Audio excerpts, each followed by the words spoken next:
USA is the best place to be. We inspire, empower, and educate. We build and nurture community and transform our world by ministering to the needs of all people, bringing healing and wholeness to the hurting and heartbroken through the love of Christ. Divine Television Network USA, a place of hope.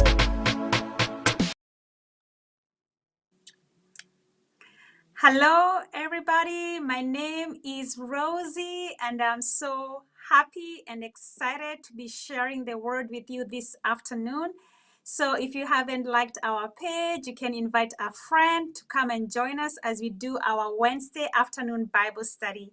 And today, the topic for today is, the encouragement for today. The word I'm going to share with you today is about love, because God is love. And as children of God, we ought to love one another just as God in Christ has loved us. And before I start, I'm going to start with the word of prayer and to believe that God will give me a word of utterance. So, Lord Jesus, have your way in me. Let me decrease that you may increase. Have your way, Father. And I plead the blood of Jesus over everything that concerns us. I plead the blood of Jesus over from the crown of our heads to the soles of our feet. Lord Jesus, give us ears to hear and a heart to receive your word. Do what only you can do. In Jesus' glorious, majestic, amazing, powerful name that's above every other name, the name of Jesus Christ, I pray. Amen. Amen.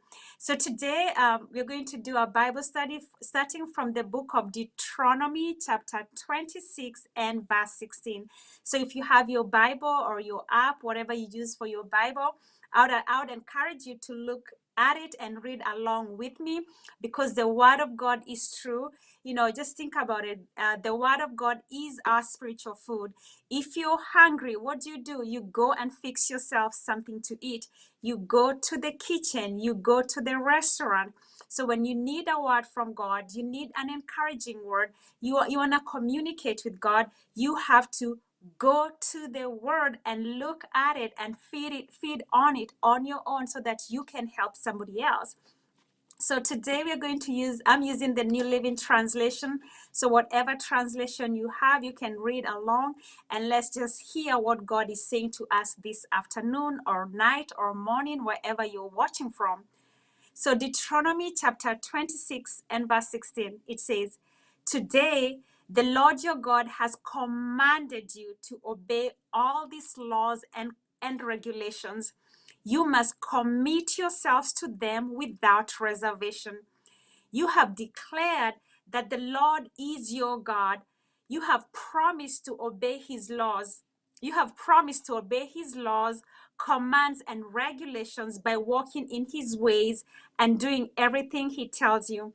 The Lord has declared today that you are his people, his own special treasure, just as he promised, and that you must obey all his commands."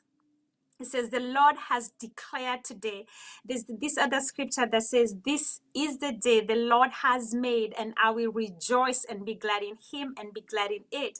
And today, the book of Romans says, "Call those things be not as though they were." So even if you don't feel like you're God's special treasure, you matter to God. You are precious to God. You are created in the image and the likeness of God. God loves you so very much. So it doesn't matter, what you've done in your past. God loves you. He forgives you. And right now, the Lord has declared, if God said it, I believe it, and that settles it. If God said it, God's word is final. So the Lord has declared today that you are his people, his own special treasure, just as he promised. And we know that God is a promise keeper. He watches over his word to perform it. And all the promises of God in Christ Jesus are yes and amen. And that you must obey all his commands. So it is not a suggestion. This is a commandment, and we must obey all his commands, not whatever we feel like, not to say, oh, I'm going to do this, I'm not going to do that. All is an all-inclusive word. To obey all the commands of God. Verse 19 says, and if you do, he will make you greater than any other nation. So it's contingent to our obedience. And if you do, and I want to remind you that all the promises of God, when God commands you to do something, there's a promise attached to it, and there is a reward attached to it. So he is saying, when we obey, we must obey. And if we obey, he will make you greater than any other nation. So you're a great mom, you're a great wife, you're a great friend, you're a great worker. And God is saying, if you obey his commandments, he will make you greater. He will promote you. He will honor you. He says, and if you do, if you obey all his commands, he will make you greater than any other nation. Then you will receive praise, honor, and renown. You'll be a nation that is holy to the Lord your God, just as he promised. When you obey all his commands, he'll make you greater. He will honor you. You will receive praise, honor, and renown. You will be a nation that is holy to the Lord your God, just as he promised. So even if you don't feel holy, just know that God says you're holy. If you don't think you're special, God says that you are his own special treasure. He says to obey all his commands. We know that God gave Moses 10 commandments, and when Jesus was here on earth, the Pharisees asked Jesus, what is the greatest commandment of them all? They were trying to trick Jesus all the time and trap him. So this is what Jesus said, because, he says we must obey all his commands. So we ought to know, I ought to know, what are the commandments of God? Which is the greatest commandment? What am I supposed to do? What am I, I want to be a great parent. I want to be a great person. I want to be used by God. And he says that God will do this. You cannot make yourself, because you did not create yourself. Just as if something, your car breaks down, something in your house breaks down, your phone breaks down, what do? You send it back to the manufacturer. So when I break down, when things are not in order in my life, I ought to look at the one who created me. God created me. I'm a child of God. He is the author and the finisher of my faith.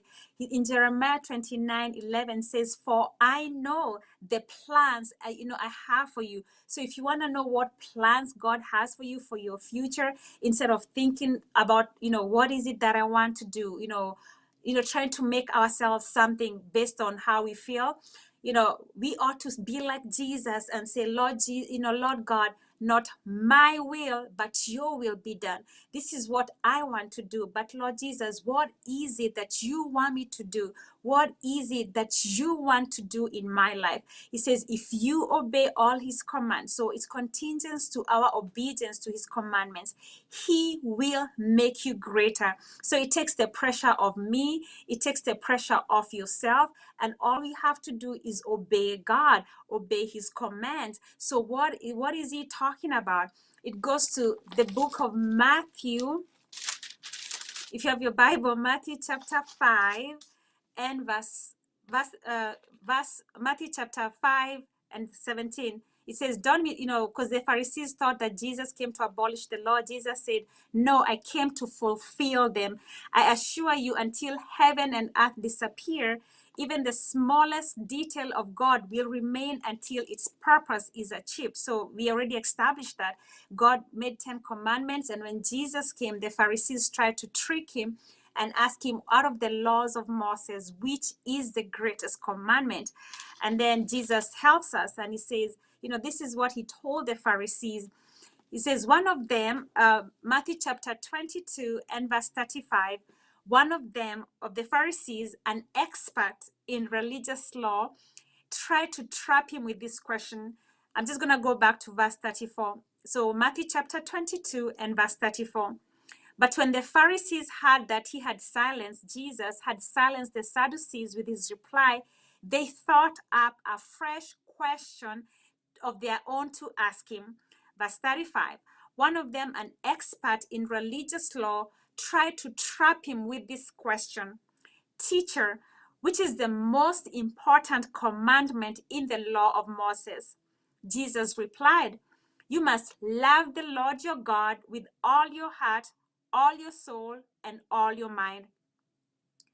This is the first and greatest commandment. Jesus replied, and he is the same Jesus, and he's saying right now, because you're like, there's so many things people want to do, religious activities, and God is not, he said the only religion that God approves is we help the poor. And now Jesus is saying, Jesus replied, you must love the Lord your God with all your heart, all your soul, and all your mind. This is the first and greatest commandment. A second is equally important. Love your neighbor as yourself. All the other commandments and the demands of the prophets are based on these commandments. He said, if you obey all these commands, I will make you greater than any other nation. So if you want to be great, you want to be greater than any other nation, any other, whatever your ambitions are, you want to be the best in your field, you want to be the greatest mom, you want to be a greater mom, you want to do things better, this is the commandment that we ought to follow. You must love the Lord your God with all your heart, all your soul. What is your soul? It is your mind, your will, and emotions, and all your mind. Not 50% of your mind, no, 100% of your mind. It says this is the first and greatest commandment. A second is equally important. Love your neighbor as yourself. All the commands and the demands of the prophets are based on these two commandments. So we also have to know, what is God's definition of love? We're not talking about, the romantic kind of love where you tell people, oh, I love you, and buy them chocolate and roses.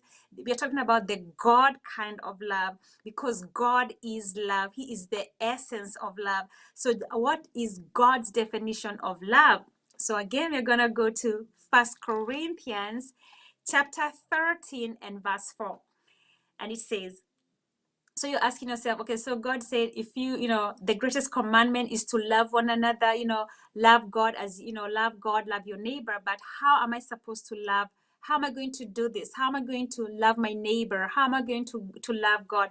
Because 1 Corinthians chapter 13 is how God loves me. God loved me. God loves you so much that he sent his only begotten son to die for you and me. Not because, even when we were sinners, not because of anything we did, but because of his mercy, his grace, and his love. And this is how God loves me. This is how God loves you. And if God loves us, and God is love, as believers, we believe that God lives in us, the hope of glory. That means I can love people this way, the way God loves me, the agape kind of love, right? So it says, love is patient and kind. Love is not jealous or boastful or proud or rude. Love does not demand its own way. Love is not irritable, and it keeps no record of when it has been wronged. It is never glad about injustice, but rejoices whenever the truth wins out. Love never gives up, never loses faith, is always hopeful, and endures through every circumstance.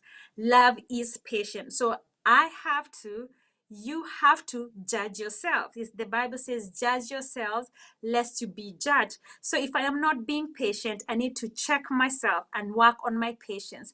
If I'm not being kind, to start being kind to people, being kind to your husband, being kind to your wife, being kind to your children, being kind to your co-workers, being patient with them, making allowances for others, just thinking about how God has been patient with me, how God has been patient with you, how God has been kind to us, and extend that same grace to other people. It says, love is patient and kind.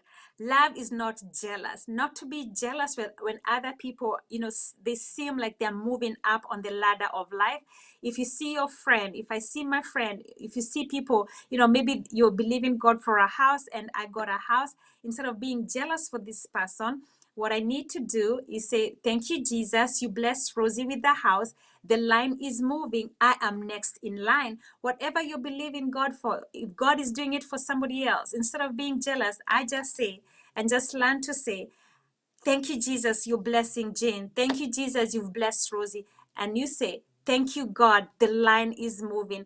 God is still in the blessing business. The line is moving, and I'm next for my breakthrough. I am next in line for a house. I am next in line for a promotion. I am next in line. I am next in line. God is still in the blessing business. Do not be jealous. Just think about it. That's why Cain killed Abel, because Abel brought a better sacrifice.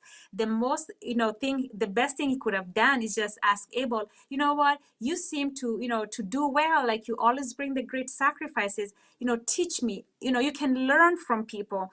You're doing a good job cleaning your house, you're doing a good job raising your children, you bought a new house, like what, learn from them instead of being jealous. Learn from them. Maybe they're working extra hard, maybe they started a business, maybe they're praying more, maybe they're giving more. You cannot judge other people's blessing because you don't know the sacrifices they made. So instead of being jealous, encourage yourself. Say, hey, God is still in the blessing business. I am next in line.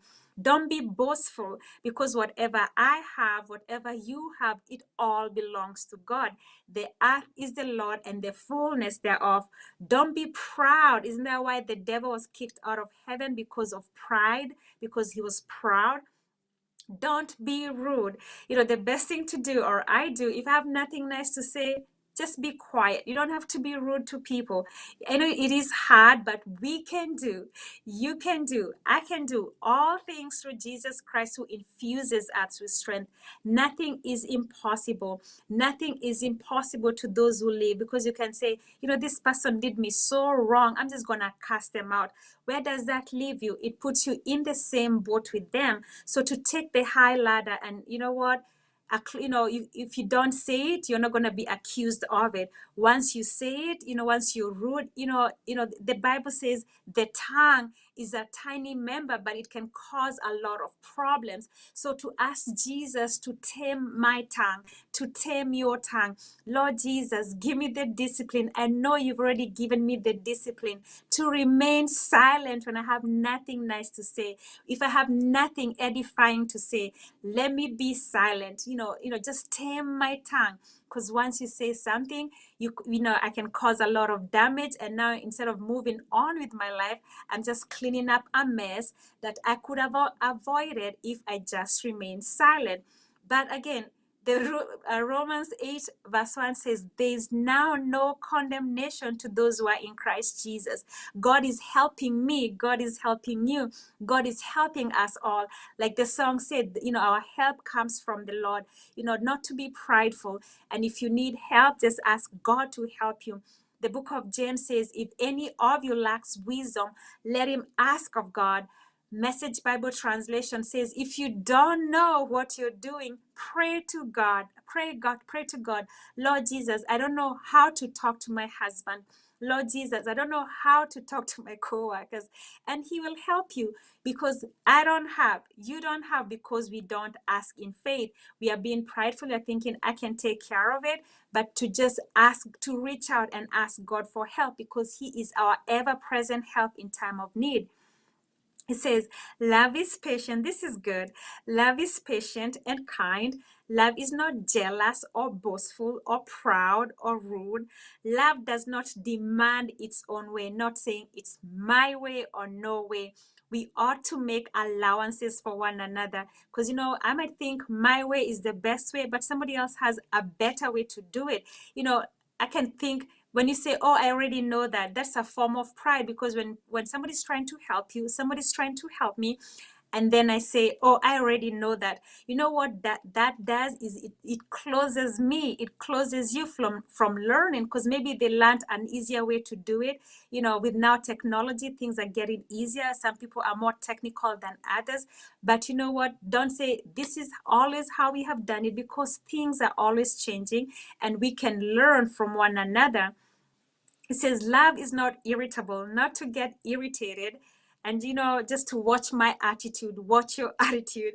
And then it says, and it keeps no record of when it has been wronged, when people do you wrong, when people do me wrong, to learn to be quick to forgive. Say, you know what, I am not going to become an emotional bookkeeper. That's what bookkeepers do. They keep a record of everything that's going on. If you run a business, you want to keep a record of everything that's going on. But that's not how it should be done when it comes to our feelings, our emotions, our relationships. When people do us wrong, just to be like Jesus and say, you know what, I forgive, I forgive, I forgive. Because if you don't forgive, you'll start becoming bitter, start holding grudges. And the Bible says, if you're having a grudge against anyone, when you stand praying, forgive, so that your Father in heaven might forgive you also. Forgive them.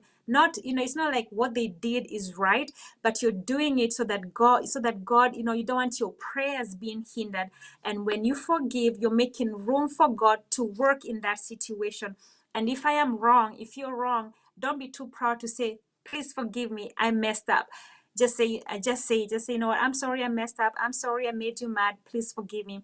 If people do you wrong, just the same way, be quick to forgive. Don't hold grudges. Don't become an emotional bookkeeper. Don't keep a record of a suffered wrong. That the disciple asked Jesus, how many times should I forgive my brother when he does something wrong? And I think it's Peter or Paul, he said 7 times, because thinking, okay, 7 times is quite reasonable. And Jesus said, no, 70 times 7. Just think about it. Who has time to keep account of that? You're like, okay, this is number 1, number 10, number 21. And just think about how many people you interact with on a regular, and these people are doing you something wrong. And now you have records of, this is what Rose did to me, this is what Jane did to me, this is what Esther did to me. You're becoming an emotional bookkeeper. Instead, you say, you know what, I'm just gonna forgive them. Just think about how much God has forgiven you. Just think about it. Just think about the things you've done, the things I've done that I don't want anyone to ever find out about, but God knows about them, and yet he has forgiven me. Why? Because he loves me and his grace is sufficient. So when people do me wrong, of course I'm gonna feel bad, but I'm not going to be moved by my feelings. I'm gonna say, you know what, I'm just gonna let it go. I'm gonna forgive. I'm not gonna hold on to it. I'm gonna let it go. Just think about it. When you refuse to forgive someone, it's like drinking poison and expecting the other person to die. No, you're only hurting yourself. I'm the one who's going to hurt myself. So instead of drinking that poison, I say, you know what, I'm gonna dump it. I'm gonna let it go and move on with my life. So I can, so that if I'm gonna be praying, I don't want anything hindering my prayer. And then it says, love is not irritable. It keeps no record of when it has been wronged. It is never glad about injustice, but rejoices whenever the truth wins out. Love never gives up. You cannot give up. Maybe you're going through a tough season. It's just a season. Psalm 23 says, even when I walk through the valley of the shadow of death, you're going through it. Just think about it like a tunnel. There's an entrance and there's an exit. You're going through. It is not your permanent destination. It is not your dwelling place. So don't set camp there and just say, you know what, things are gonna get better. If God be for me, who can ever be against me? I'm not going to worry about it. I'm going to trust God because God is my heavenly Father. So you don't give up. You keep fighting. The only fight we are called to fight is the fight of faith, because it is a fight that we win. Because the weapons of our warfare are not carnal, but mighty through God to the pulling down of strongholds. So when you're going through a tough situation, you just start saying the name of Jesus. If it's a health issue, maybe you have had a bad diagnosis. Remember, the Bible says, the name of Jesus is above every other name. So you don't know. Sometimes we don't know what to say.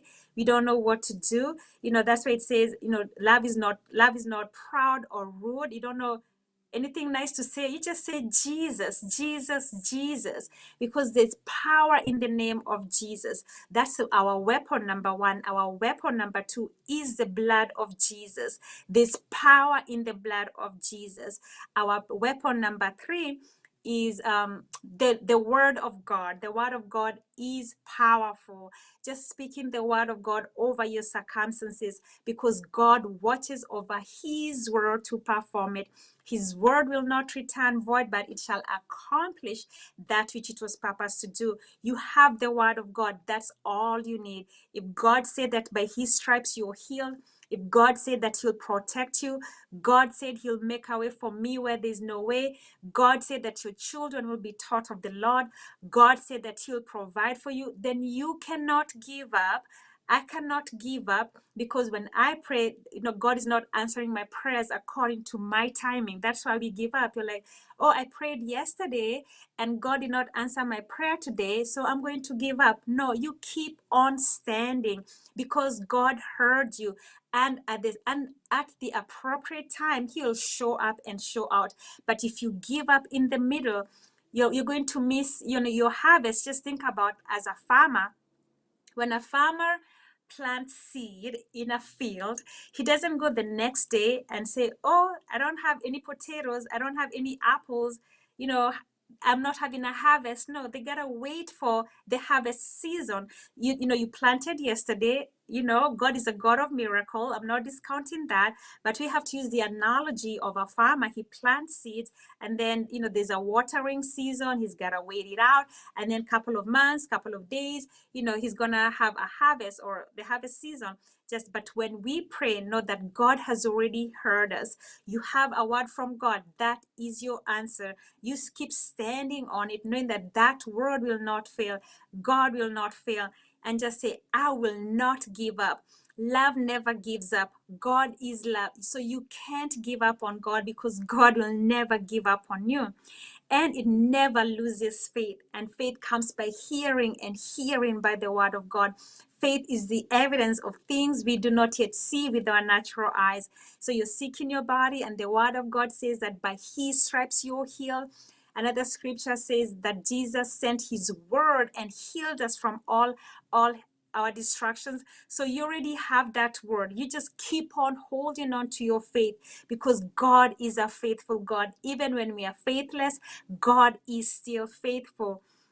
It says, love never gives up. Love never loses faith, is always hopeful. Don't give up your hope. Always hopeful. Hope is the anchor of our soul. You hold on. And it says, endure us through every circumstances, every circumstance. Jesus said, in this life, in this world, we'll have many trials, many tribulations, but to be of good cheer, because I am overcome the world.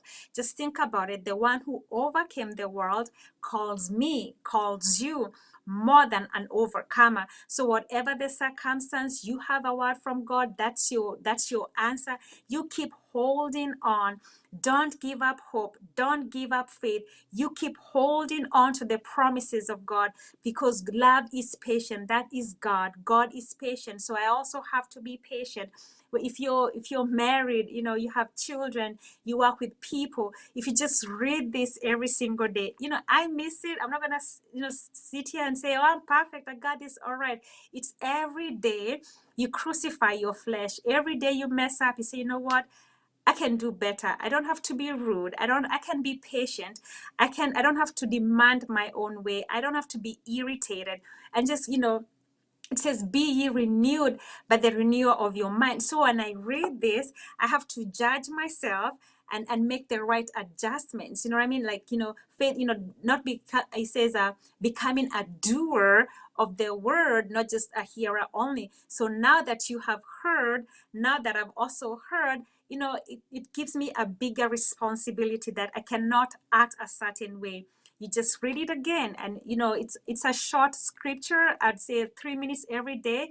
And if you want to become great, it says, if you obey all my commandments, I will make you great. I will make you a greater parent. Why? Because God, when you act in faith, you're pleasing God. When God sees that you're making every effort to watch your words, to walk by faith and not by sight, that you're not throwing tantrums when you don't have things your way, that you're being patient, you're being kind to people who are helpless or people who need your help. Just reading it and say, love is patient. Therefore, God lives in me. God is patient with me. Therefore, I am patient. I am kind. You start calling those things be not as though they were. You're not the most patient person. I am not the most patient person, but I'm going to keep saying that I am patient. I am patient. I am patient. Calling those things be not as though they were, acting as if I'm already patient until it becomes just a part of me. So to summarize it, it says, love is patient. So to judge myself, to judge yourself, you want to become great. It says, this is what God said. It says that uh, if you obey all his commands, and if you do, he will make you greater than any other nation. So do you want to become a great wife? Do you want to become a great husband, a great parent, a great co-worker, a great person in general, a good advertisement of Jesus by the way we live? Then we have to love one another, because love is the greatest commandment. How can I say I love God, but I don't love my brothers and my sisters? I don't love my neighbors. I am only fooling myself. So it says love is patient. So we're going to start calling ourselves patient. I am kind. Love is not jealous. Don't be jealous of other people. You just say, God is still in the blessing business. I am next in line for my blessing. Not to be boastful when God blesses you. Say, oh, look at me, look at me. No, all glory belongs to God.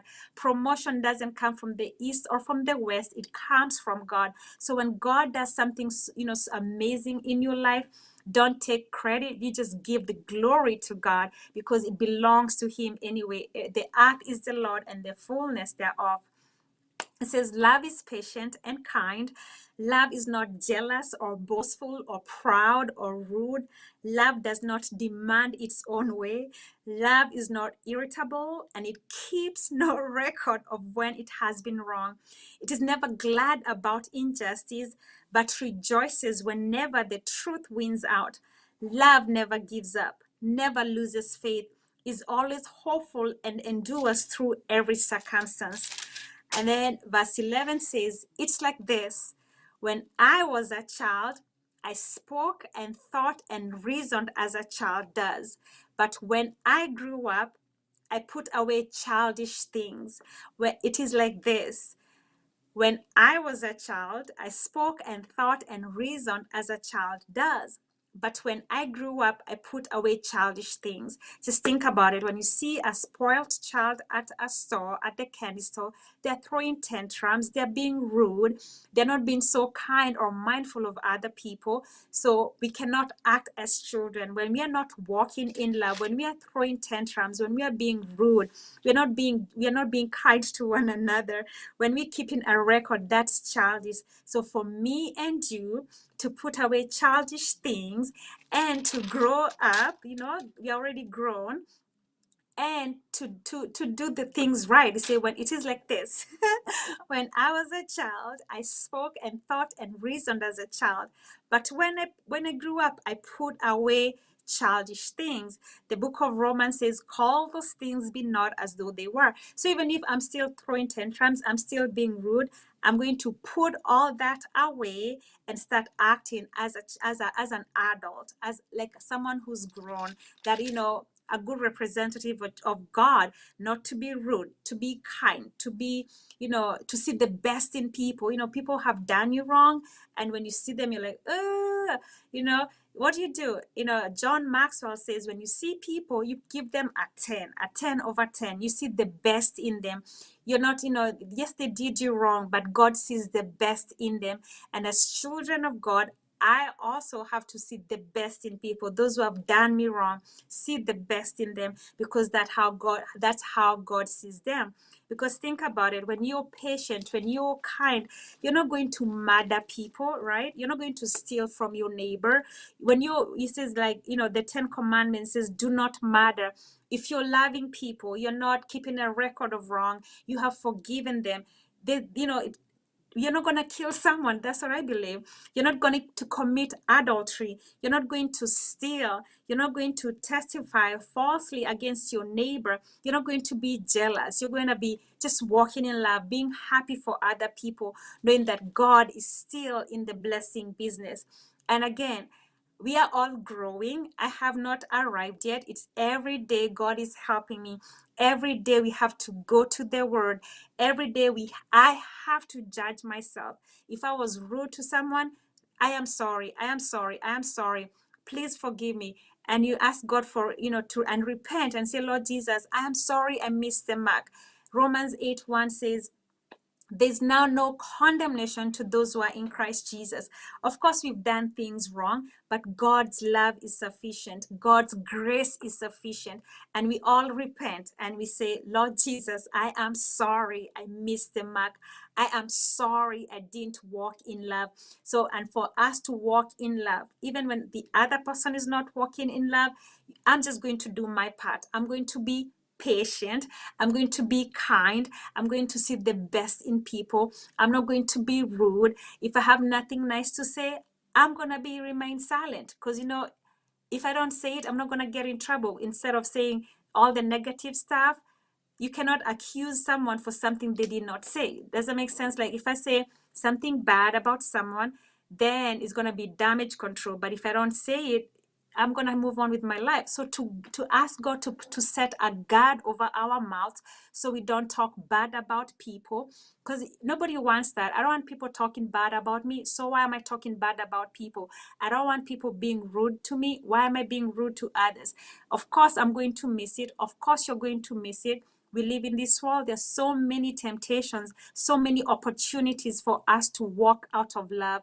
But when we fill our minds, fill our hearts with the word of God, the word of God will correct us. The word of God will convict us, so that before I say something wrong, before I start throwing tantrums because people are not doing things my way, before I start being unkind and being impatient, so now that I know that love is patient and kind, I cannot act that way. And if I miss it, I'm going to repent and say, Lord Jesus, help me, help me, help me, help me, not to be proud and say, oh, I already know that. No, every day is an opportunity for me and you to grow. None of us has arrived yet. God is helping me, and as He's helping me, I am helping you. And I pray that you will also help somebody else. But we also have to, try it on ourselves, to be patient with ourselves, to be kind to ourselves, so that because you cannot give something you don't have. If I don't have a book, I'm not going to give you a book. So if I'm not patient, how am I going to show another person to be patient? You give what you have.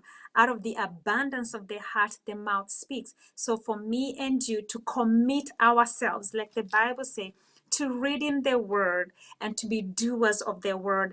And when we miss it, not to be proud, to admit our faults and say, I am sorry, I missed it. I am sorry, I missed it. Please forgive me. You're rude to your husband. I'm sorry I was rude. Please forgive me. To your children, please forgive me. You're impatient. Today I'm going to be patient, because sometimes we are so much in a rush instead of being patient. And I'm thinking, I really want to go, but have you ever slow down and thought, maybe God is protecting me from something, and here I am throwing a tantrum, there's traffic. You know what I'm saying? It's just to in all things to give thanks, to love one another, just as God in Christ has loved us. And when we miss it, if you don't know how to love people, that there is our blueprint of God's definition of love. How am I supposed to love my husband? How am I supposed to love my children? How am I supposed to love people who don't even look like me, who are not in my social status? Because God died for everyone. God died for us all. We all bleed red, so we can do all things. We can do all things through Christ who infuses us with strength, because it's the love of God is in us. You believe in God, the love of God is in you, and you can do this. So, and if you don't know Jesus as your personal savior, He died for you because He loves you, and He loves you just the way you are. So you can say, I have messed up. I was also a mess. You can say, I'm too far gone. You're not too far gone for the love of God. The love of God will pull you out, will pull me out from any mess. So no matter where you are, your condition, how you feel, it's not about how you feel. It's about the fact that God loves you just the way you are. And we all messed up. I have messed up. I miss it. I'm not too proud to say, Lord, forgive me. So we can all ask God to forgive us. You know, we are his children. And let's all say, Lord Jesus, forgive me. Lord, forgive me, for I have missed it. And because he has already forgiven us, you say, I receive God's forgiveness. I receive it. I receive God's forgiveness. And if you don't know Jesus as your personal savior, we're going to pray right now and ask Jesus to come into your heart, because Jesus is the visible image of the invisible God, and God is love. That therefore, once you receive Jesus in your heart, you have love inside of you, and you can love people just as God in Christ has loved you. So a prayer to receive Jesus. Oh, let's all pray together. Oh God in heaven, I turn from sin to you. I believe in my heart that Jesus died for my sin and rose again. Jesus, come into my life and be my Lord. Thank you for saving me. Today I am born again. Oh God in heaven, I turn from sin to you. I believe in my heart that Jesus died for my sin and rose again. Jesus, come into my life and be my Lord. Thank you for saving me. Today I am born again. In Jesus' name, amen. And I'm going to pray for us all. Lord Jesus, I thank you for your grace. I thank you for your mercy. I thank you, Jesus, that you are able to do exceedingly abundantly above all that we can ever imagine, ask, or even pray about. I thank you, Jesus, for loving us even when we did not love you. I thank you, Jesus, for forgiving us our sins. I thank you, Jesus. I thank you, Father. I thank you, Jesus, for your grace. I thank you for your mercy. I thank you, Jesus, for you are God all by yourself. I thank you, Jesus, for all those who are listening, Father.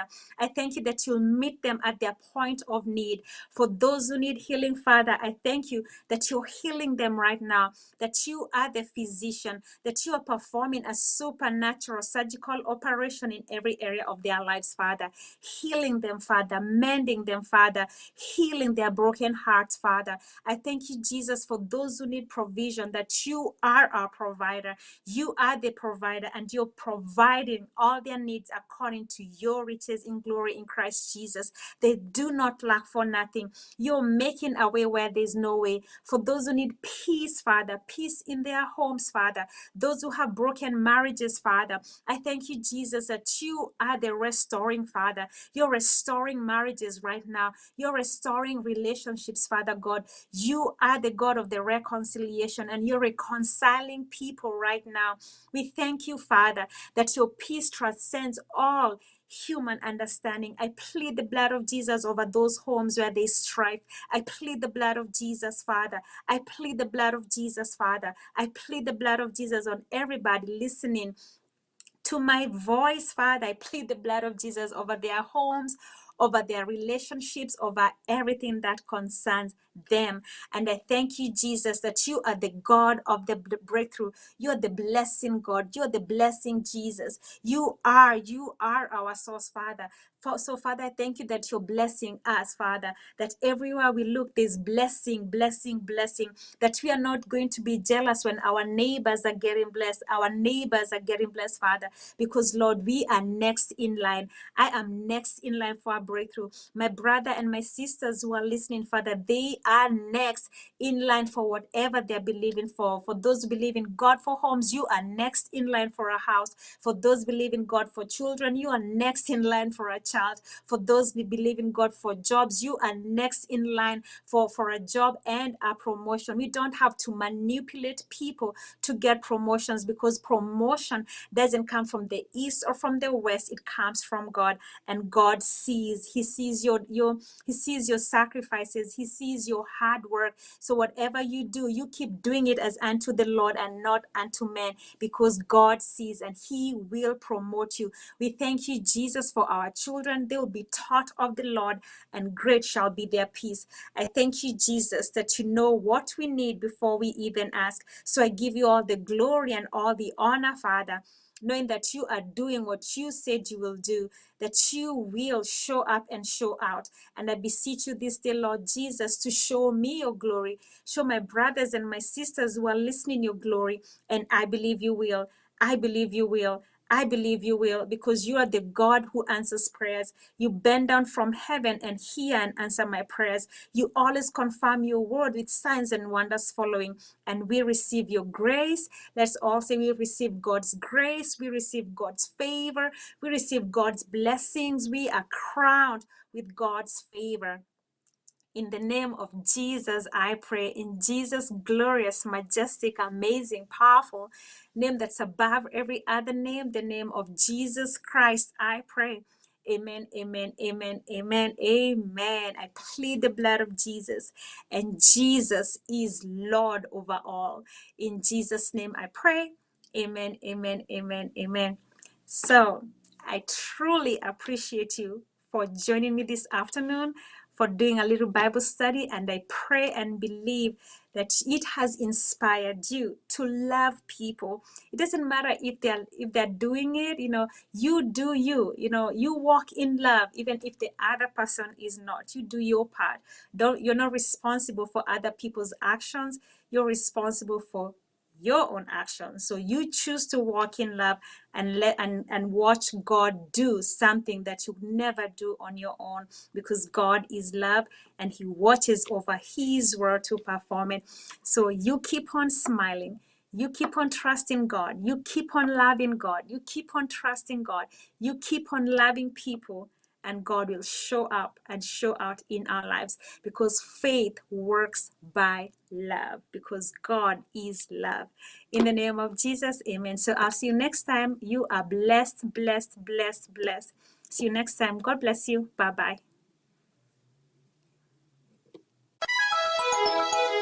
Divine Television Network USA is the best place to be. We inspire, empower, and educate. We build and nurture community and transform our world by ministering to the needs of all people, bringing healing and wholeness to the hurting and heartbroken through the love of Christ. Divine Television Network USA, a place of hope.